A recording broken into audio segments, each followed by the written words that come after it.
You're not broke because you're bad with money. You're broke because your brain is literally working against you.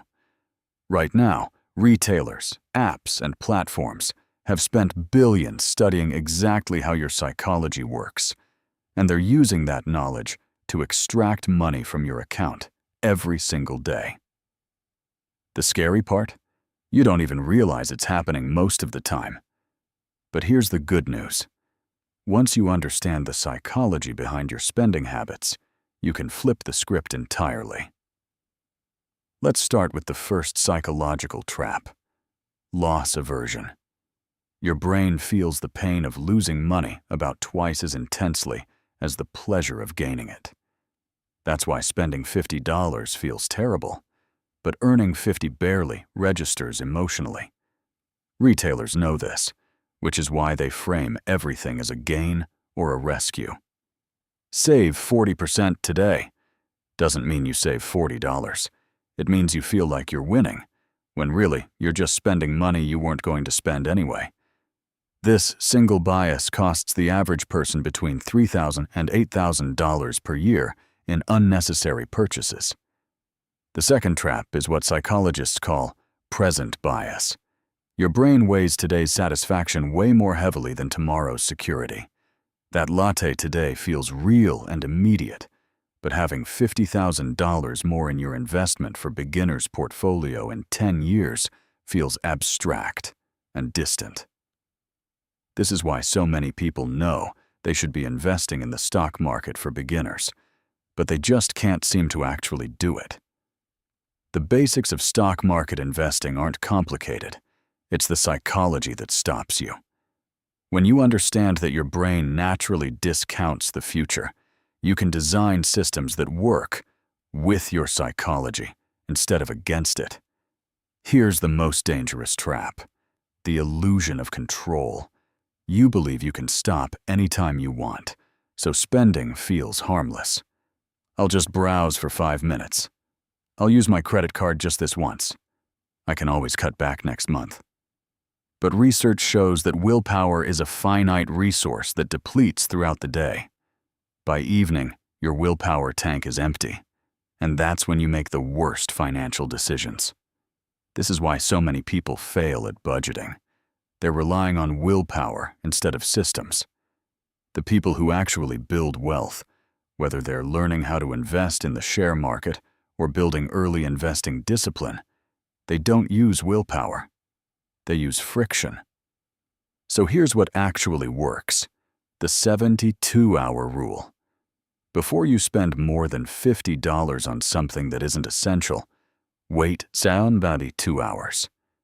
This gives your emotional, impulsive brain time to settle down and your rational brain to catch up.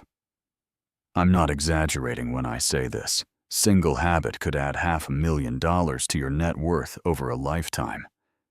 Here's why. If you're spending $200 a month on stuff you don't need, that's $2,400 a year. Invested at just 7% annual returns, which is conservative for the stock market for beginners, that grows to $40,000 over 30 years. That's the math behind early investing that nobody warns you about. Small daily decisions compound into life-altering wealth gaps. Now, let's talk about building better spending habits. The key is lowering friction for good behavior and raising friction for bad behavior. If you have to enter your password, wait 72 hours, and sleep on a purchase, you'll buy less. If money transfers to savings automatically before you even see it, you'll save more. Most people try to use discipline and motivation, which are temporary. Instead, engineer your environment. Move your credit cards out of your wallet.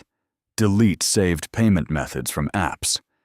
Set up automatic transfers to a separate savings account the day you get paid.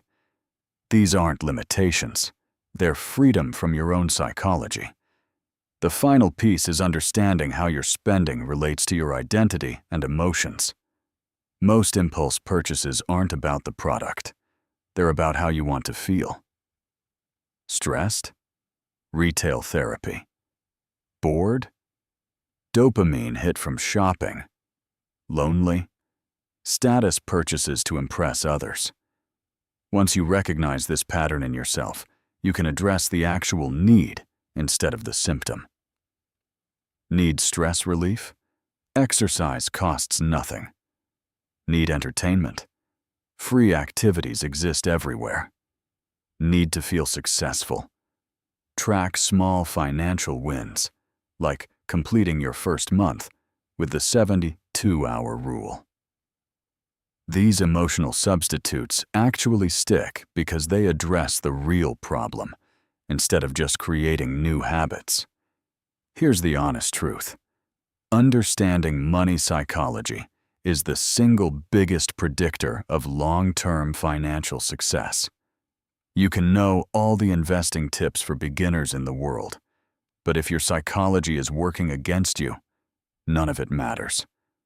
The people who build wealth early don't have secret information about the stock market basics or hidden formulas. They just figured out how to master their own minds first. Start with the 72-hour rule this week. Notice when you're about to spend money you didn't plan to spend, and pause. Your future self will thank you. Like this video, subscribe for more content that actually changes how you think about money, and let me know in the comments. What's your biggest spending weakness? Let's solve it together.